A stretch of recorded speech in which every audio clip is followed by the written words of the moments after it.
She caught him with her sister and vanished. Years later, the Alpha King found her with his twins. A real-life story.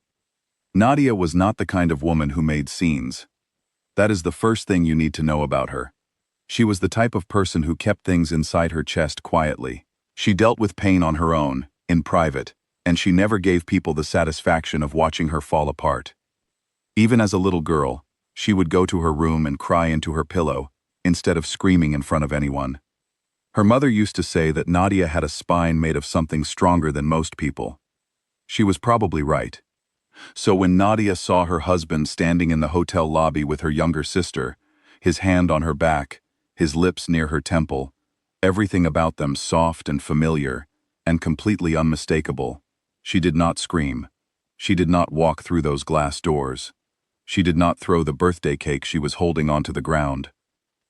She sat in her car. She sat there for 47 minutes. She counted every single one of them. The parking lot was quiet. The engine was off. The cake sat on the passenger seat. Chocolate, his favorite, with little gold foil stars she had picked out herself at the bakery that morning. She had planned the whole evening. She had left work 2 hours early. Cameron was supposed to be at a business conference. That was what he told her. That was what she believed. After 47 minutes, she put the cake back in the bag. She started the car. She drove home. She moved through the apartment like she was underwater. Slow, quiet, far away from herself. She packed one bag, just one. A few clothes, her nursing license, her passport, her bank card. She left her house keys on the kitchen counter. No note, no explanation, no goodbye. She closed the front door gently behind her, the way you close a door so you do not wake someone who is sleeping. And that was it. 6 years of her life, just like that, left behind.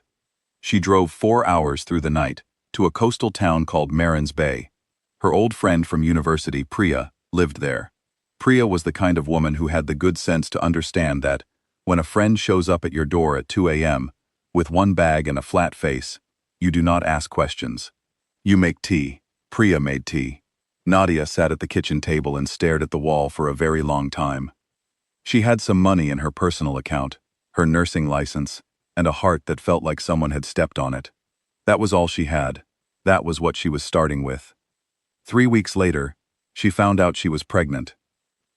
She took the test in a gas station bathroom during her lunch break, sitting on the floor with her back against the cold wall, reading those 2 lines over and over, like they were written in a language she did not quite understand yet. She stayed on that floor for a while, not crying, just sitting, just thinking. Then she stood up. She washed her hands. She bought prenatal vitamins from the pharmacy next door. She made a doctor's appointment for the following morning. Because that is the thing about Nadia. She did not fall apart. She bent, badly, privately, in the dark of rented rooms and 2 quiet nights. But she never fully broke. She had a baby coming now. That meant she had to stay together. So she did. Back in the city, Cameron was losing his mind. He came home to the empty apartment and saw the keys sitting on the counter, and for a moment, he just stood there in the doorway, not quite believing what he was looking at. He checked every room. He called her phone.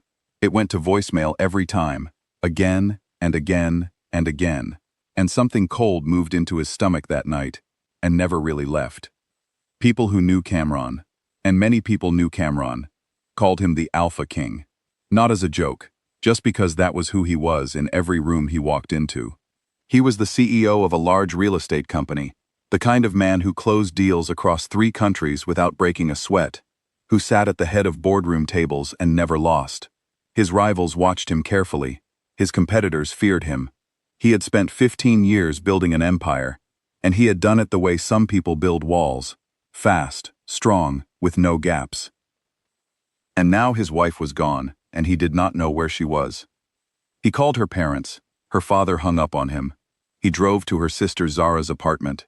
Zara, who had caused all of this, who he could barely even look at now, and stood outside her door demanding to know if she had heard anything. She hadn't.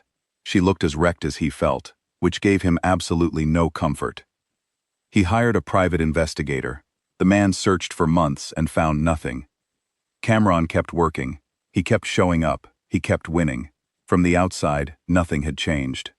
He was still the Alpha King, still closing deals, still flying first class, still the most powerful man in the room wherever he went. But at home, in the apartment he could not bring himself to leave, because leaving would mean admitting she was not coming back. He started doing things that made no sense. He left her side of the bed untouched. He paid the lease on their apartment for 2 full years after she was gone. He kept the birthday cake in the back of the freezer, still in the bag, for longer than he would ever tell anyone. He was not waiting for her, he told himself. He just was not ready to move on. Privately, he knew exactly what he was. A man who had made the worst mistake of his life and had to live with the face of it every single morning. Meanwhile, in Marin's Bay, Nadia was becoming someone new. Not a different person, just more of herself. Like she had been shrinking for years without realizing it, and now, with nothing left to lose and no one to shrink for, she was finally taking up the space she was always supposed to occupy. She worked double shifts at the local hospital. She got good at being exhausted. She got good at eating alone and making her own decisions and not asking for help unless she absolutely had to.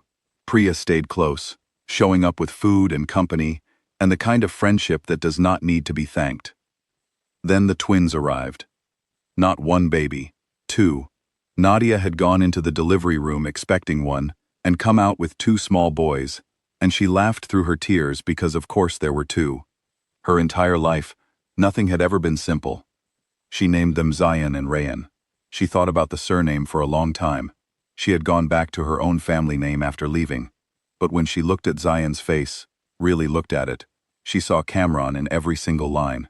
These boys were his too, whether she liked it or not. And more than that, they deserved to know where they came from, so she gave them his family name, Rahimi. Not for him, for them. So they had something whole to carry. By the time the boys were 2, Nadia had her clinic management certification. By the time they were 3, she was running her own small pediatric practice out of a shopfront near the beach. Modest, clean, hers. Her waiting list grew. Her patients trusted her. She had built something real from nothing, with her own 2 hands, and she was proud of it, in the quiet way that people are proud of things they truly earned. She did not think about Cameron every day. Some days, she did not think about him at all. Other days, usually when Zayan tilted his head in a certain way, or when Rayan laughed too loud and then immediately looked around to see if anyone noticed, she felt that old ache again. Not exactly for him, more for the life that could have existed, if people had simply been better.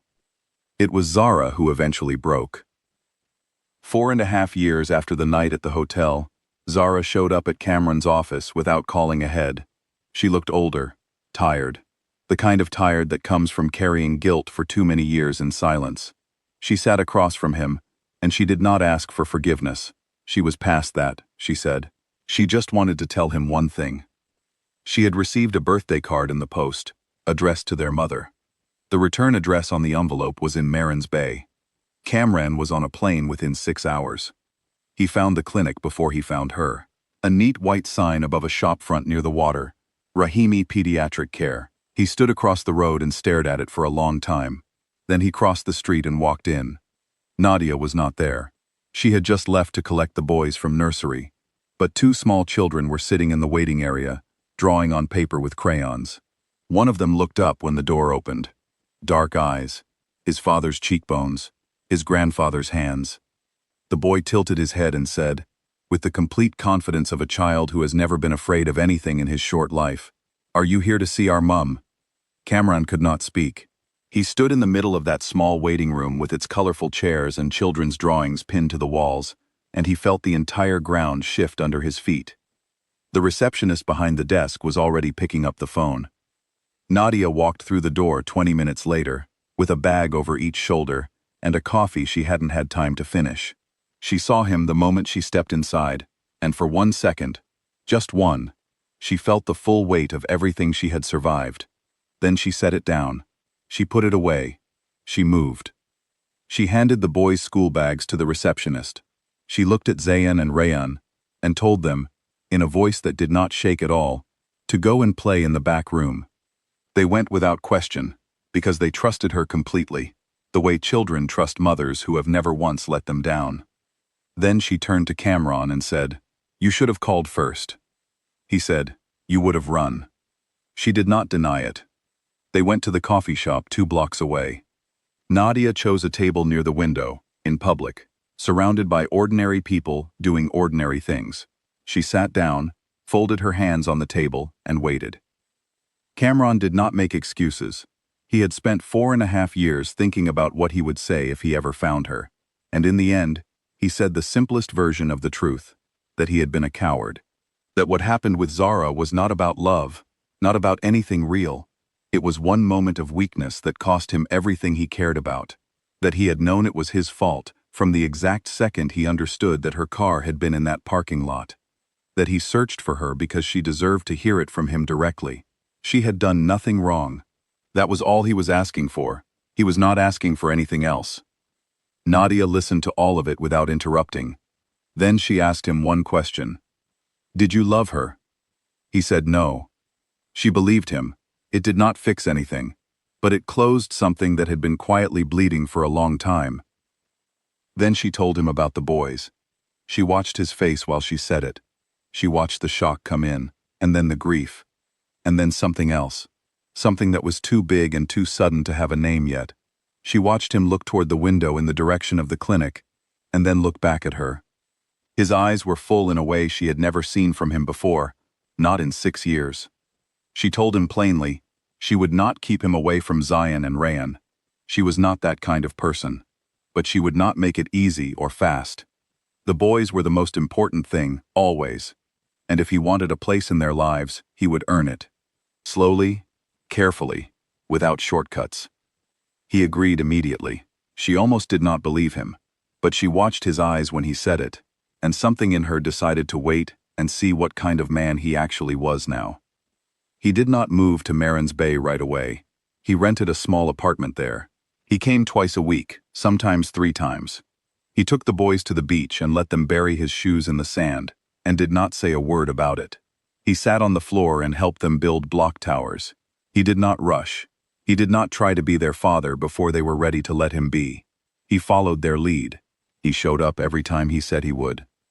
Nadia watched from a distance. She did not make things easy for him because she had never promised to, but she did not make things impossible either, because she was not cruel, and because the boys had started watching for his car from the front window, and she could not take that from them now. 6 months later, Rayan got sick in the night, a fever that came on fast and climbed too high. Nadia called Cameron at 2 in the morning, not because she needed rescuing, but because Rayan had started asking for him when he was scared, and Rayan was very scared. Cameron was at the apartment door in 11 minutes. They sat on opposite ends of the sofa with Rayan sleeping between them, and neither of them spoke much. Somewhere around 4 in the morning, Nadia looked across at Cameron, who had not slept, who had not complained, who had just quietly stayed, and something shifted inside her. Not forgiveness, maybe not ever quite that, not in the full sense, but something, like a door that had been completely shut, was now sitting just barely, quietly open. She said nothing about it.